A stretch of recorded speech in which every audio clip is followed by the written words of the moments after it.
Alors bonjour à tous et bienvenue dans l'atelier hydraulique du lycée de Narcé. Donc aujourd'hui nous allons aborder les pompes à cylindrée variable, les pompes à piston. Dans un premier temps, nous allons démonter ensemble l'intérieur de cette pompe afin d'identifier tous les composants qui se situent à l'intérieur de celle-ci. Et dans un deuxième temps, nous étudierons les différentes phases de fonctionnement de ces pompes. Alors au niveau de cette pompe, on retrouve ici l'arbre d'entraînement, qui est un arbre cannelé. Les fixations, les 4 vis de fixation de la pompe. À cet endroit précis, on retrouve le refoulement. Et de l'autre côté, on a l'aspiration. Donc on a le conduit d'aspiration d'un côté et le conduit de refoulement de l'autre côté. Ici, ce sont des accès pour le drain, le drainage qui a un retour de fuite libre. Mais également ici, on a un bouchon. À la place du bouchon, on peut trouver un raccord qui permet le retour de fuite du corps de pompe. Au-dessus de la pompe, on retrouve les 2 régulateurs. Donc les 2 régulateurs qu'on va démonter par la suite. Donc le premier, c'est la valve blood sensing. Et le deuxième, c'est la valve d'annulation de débit.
Alors, dans l'ordre de démontage, on retrouve ici le couvercle de pompe avec l'orifice d'aspiration avec une bride qui sera fixée par les 4 vis ici.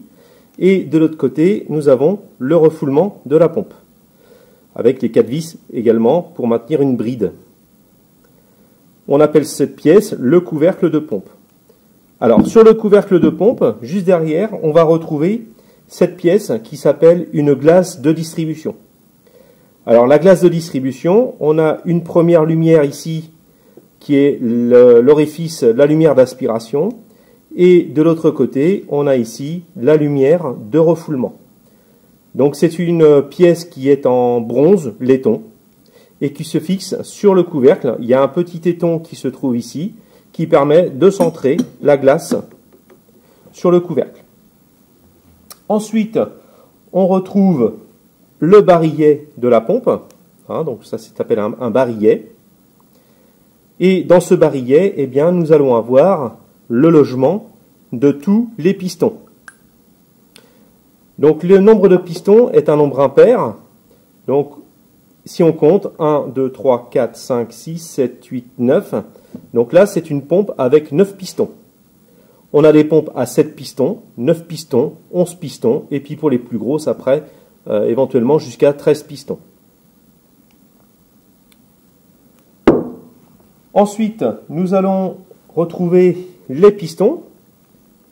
Donc voilà un petit peu comment ils sont usinés.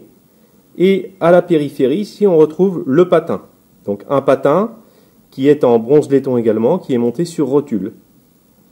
On peut apercevoir également, juste au centre du patin, ici, il y a un tout petit perçage. Et donc, ce perçage permet d'obtenir un petit film d'huile qui va servir de petit coussin. Et ce petit coussin d'huile serre entre le plateau et le patin du piston.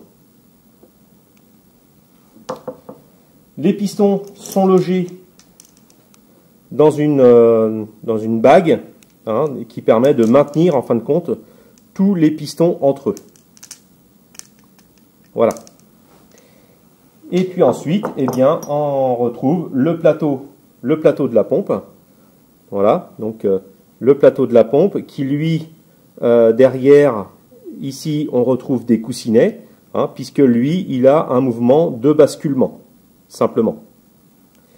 Et les patins, eux, vont glisser ici sur le plateau de la pompe. Et le petit coussinet d'huile, obtenu grâce à ce petit perçage-là, eh bien, ce petit film d'huile se situe entre le plateau et le patin. L'arbre d'entraînement, qui est un arbre cannelé, c'est un emmanchement cannelé ici. On retrouve des roulements, donc vous en avez un ici et puis un autre qui est là. Donc celui qui est là, il a été enlevé, mais bon, voilà, on a deux types de roulements à rouleau conique. Donc celui-ci, il est logé à cet emplacement. Donc là, nous avons un montage en X.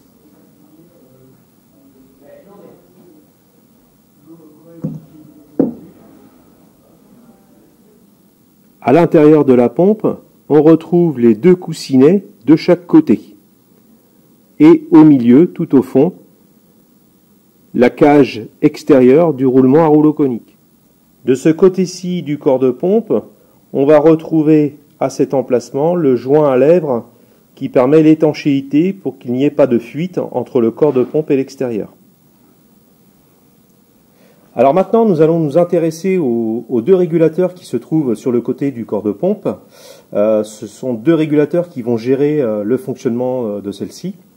Alors dans un premier temps, donc on retrouve ici sur la partie la plus éloignée du corps de pompe la valve load sensing, c'est la plus petite.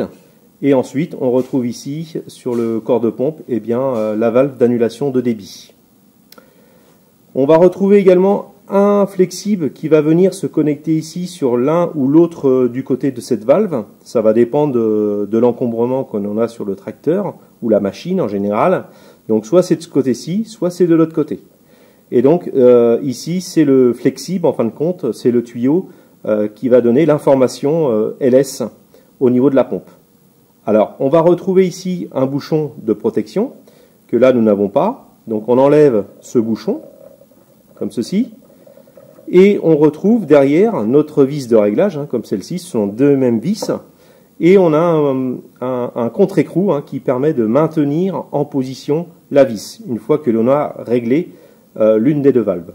Donc soit on serre, soit on desserre la vis, et bien évidemment ce qui nous permet de régler la valve load sensing ou bien la valve d'annulation de débit.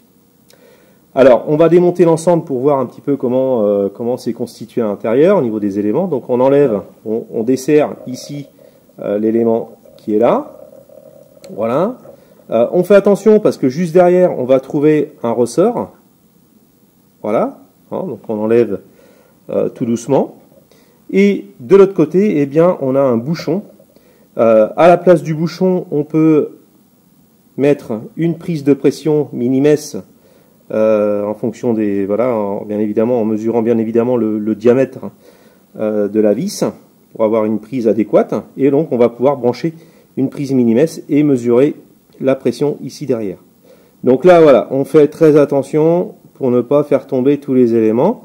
Donc là vous avez le ressort, les ressorts de la valve LS, un petit élément là qui permet de centrer le tiroir, et ensuite eh bien, on a le tiroir qui se trouve juste derrière. Voilà. Même chose de l'autre côté, donc on desserre le capuchon, on fait attention au niveau des ressorts, voilà, on contrôle. Vous avez un petit joint torique également là, donc voilà, quand on démonte, quand on refait une pompe, on n'oublie pas de changer le joint torique. Donc là ici vous avez des ressorts qui sont effectivement beaucoup plus gros au niveau de cette valve. On enlève le petit bouchon qui se trouve en dessous. pour pouvoir pousser le tiroir de la valve d'annulation de débit. Voilà. Donc là, pareil, on peut éventuellement mettre une prise de pression mini-messe. Voilà. Donc, hop, c'est tombé, c'est pas grave. Donc la petite pièce qui est tombée, c'est ce qui permet de centrer les ressorts dans le corps des régulateurs. Donc voilà un petit peu les tiroirs. Alors une fois démonté, on a tout repositionné sur l'établi. Donc on voit bien qu'on a affaire aux deux mêmes tiroirs, les deux mêmes tiroirs de régulation, ils sont identiques. Donc celui-ci c'est le tiroir de la valve load sensing, et ici vous avez le tiroir de la valve d'annulation de débit. Alors le tiroir load sensing, à quoi il sert? Donc ce tiroir-là sert pour la mise en débit de la pompe. Donc c'est pour ça qu'on a un tout petit ressort. Donc ce ressort il est réglé à peu près à une vingtaine de bars. Donc ça on verra ça plutôt dans le cours technique. Et son système de réglage il est là. Donc plus on va serrer la vis, plus on va contraindre le ressort. Et donc plus la pression dans le circuit, la pression d'attente qu'on appelle, la pression d'attente sera importante. Et ici vous avez la petite coupelle qui permet de maintenir le ressort en position. Vous retrouvez exactement la même chose pour la valve d'annulation de débit, donc le tiroir de régulation, la coupelle et les ressorts. Et puis le système de réglage. Donc les systèmes de réglage, pareil, avec un contre-écrou et une vis. Donc la valve d'annulation de débit, elle sert comme un limiteur de pression principal. Elle va gérer la pression maxi du circuit hydraulique. Et lorsqu'on est en pression maxi, eh bien, on vient annuler le débit de la pompe, comme son nom l'indique. On annule le débit à pression maxi.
Alors, pour le serrage, on fait un serrage en croix.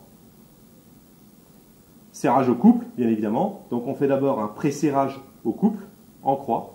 Et ensuite, le serrage définitif en croix avec la clé dynamométrique.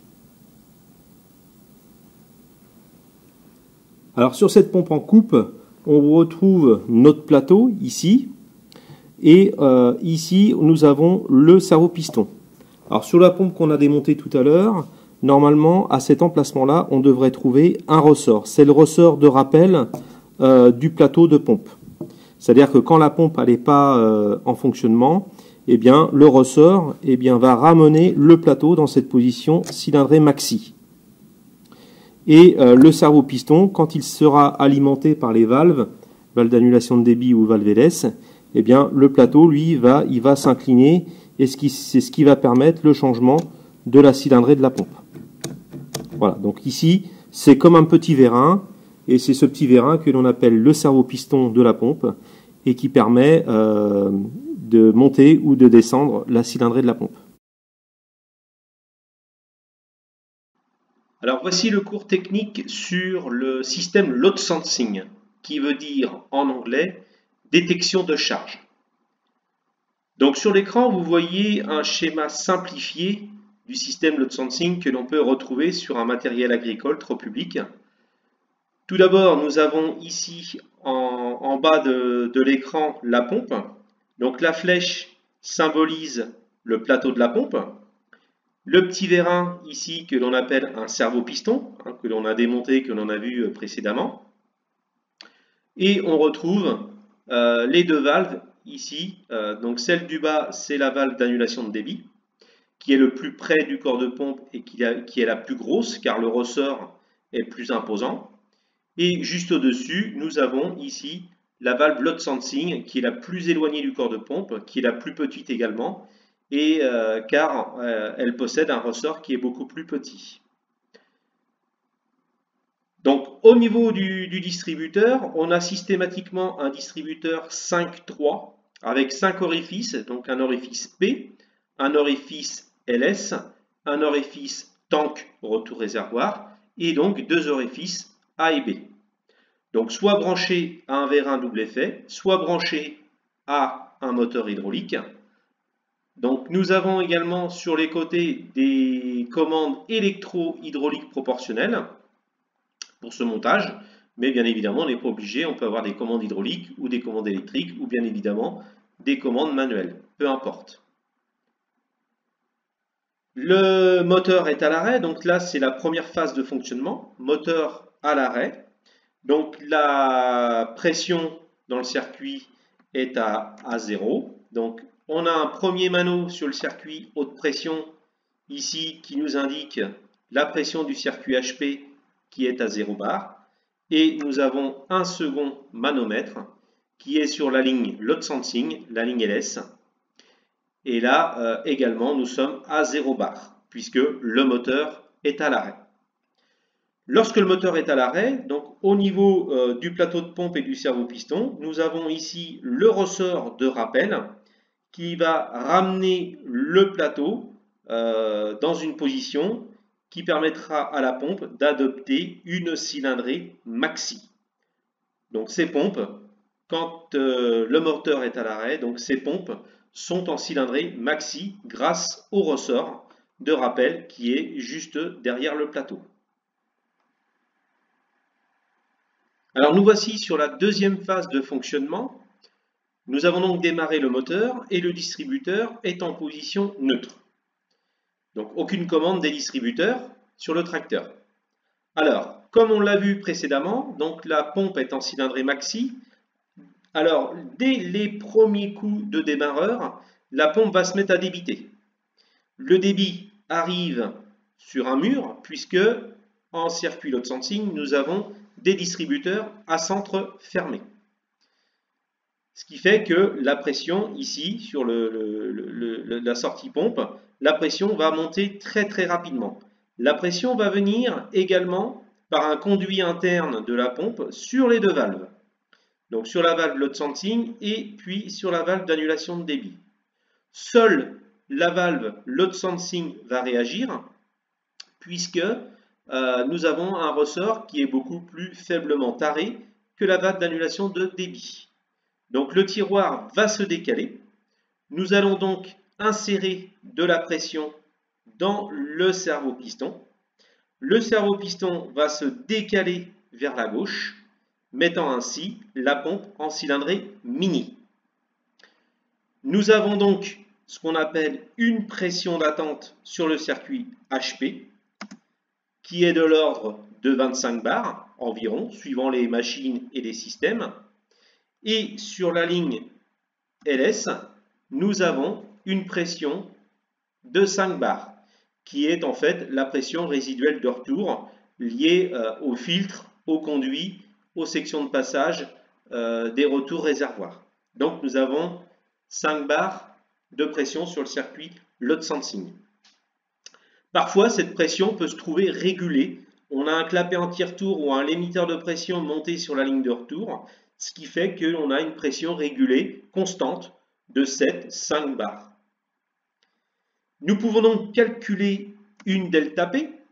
Donc la delta P, c'est quoi? C'est une différence de pression entre le circuit haute pression et la ligne LS. Donc cette delta P, 25 moins 5, on obtient un résultat de 20 bars. Et ces 20 bars correspondent à la force du ressort. Donc cette delta P est indispensable pour le bon fonctionnement du circuit hydraulique.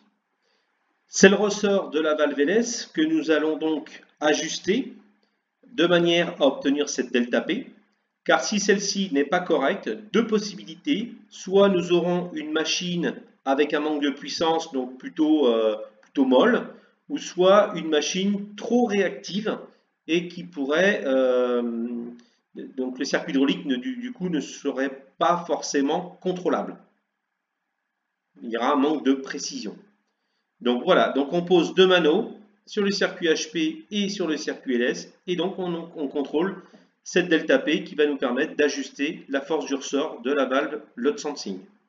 Donc moteur démarré, distributeur au neutre, on a une pression d'attente de 25 bars.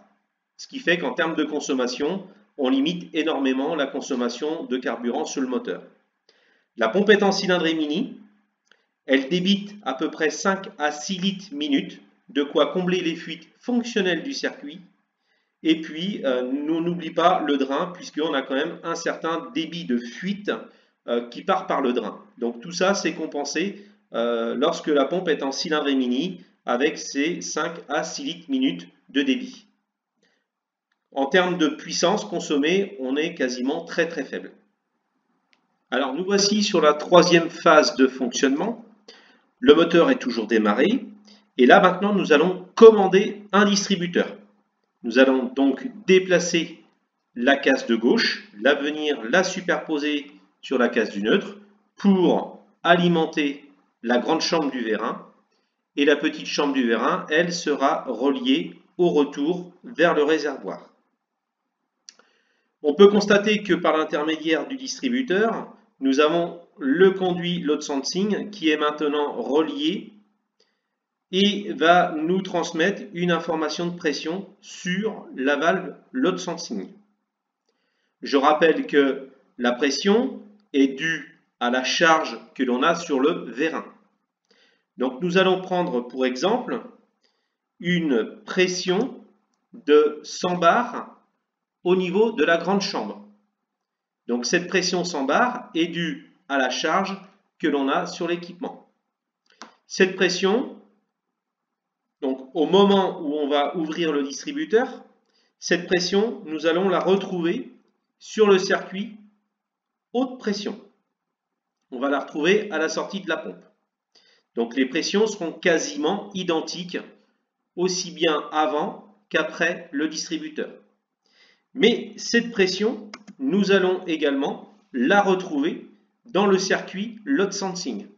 Donc les trois pressions vont être quasiment, je dis bien quasiment, ça reste de la théorie, quasiment identiques. Au niveau de la valve load sensing, du coup, on va se retrouver avec une pression de 100 bars ici sur le côté gauche de la valve, une pression de 100 bars au niveau du côté droit de la valve par rapport au conduit LS, plus le ressort que l'on a réglé tout à l'heure à 20 bars, ce qui nous fait une somme de 100 plus 20, 120 bars, contre 100 de l'autre côté. Donc la valve va revenir dans la position repos que l'on a pu voir sur la première phase. Ce qui fait que l'huile que l'on a mis sur la phase précédente, l'huile que l'on a mis dans le cerveau-piston pour positionner la pompe en cylindre mini, et bien du coup, cette pression, ce volume d'huile, c'est un petit volume d'huile, cette pression va s'en aller en fuite vers le réservoir, bien évidemment, par un conduit interne au niveau de la pompe. Tout ça, ça repart par le biais du drain. Donc la pompe va se mettre maintenant à débiter. Et donc le débit va arriver vers le vérin. Bien évidemment, je rappelle également, le distributeur, c'est comme un robinet, c'est comme un étranglement variable.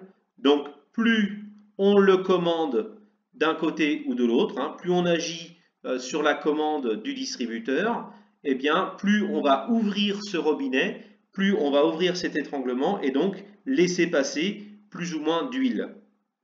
Je rappelle également le débit, plus on a de débit, plus on va avoir une vitesse importante au niveau de notre équipement. C'est aussi bien un vérin qu'un moteur hydraulique.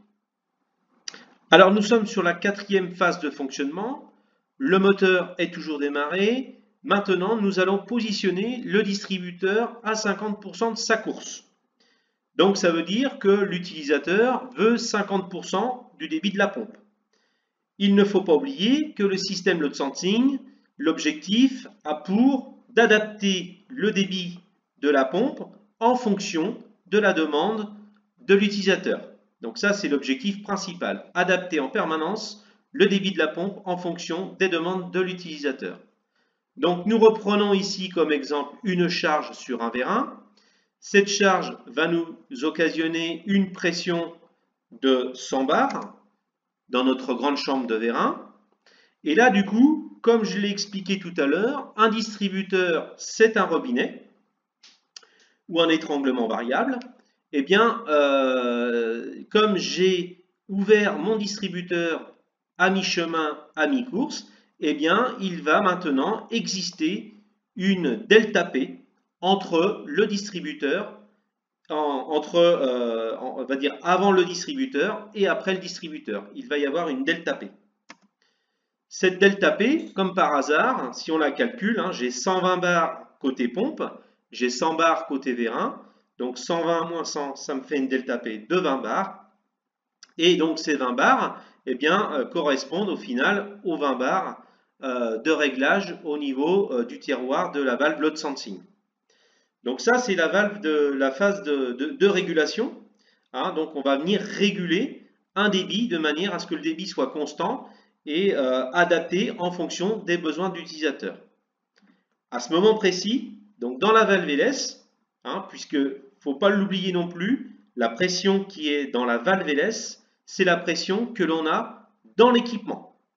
C'est pour ça qu'on retrouve toujours, quand on a plusieurs distributeurs, on va retrouver des sélecteurs de circuit qui vont sélectionner la pression la plus importante du circuit et donc de l'envoyer vers la valve LS pour l'information.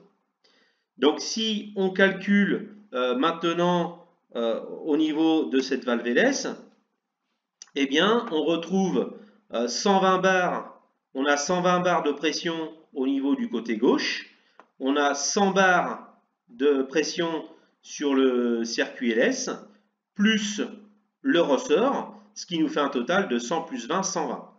Donc là, la valve ici, elle est en équilibre, elle est en phase de régulation, c'est-à-dire que la pression qui est dans le cerveau-piston est emprisonnée, donc le cerveau-piston est bloqué dans une certaine position qui permettra à la pompe de se caler à 50% du débit total.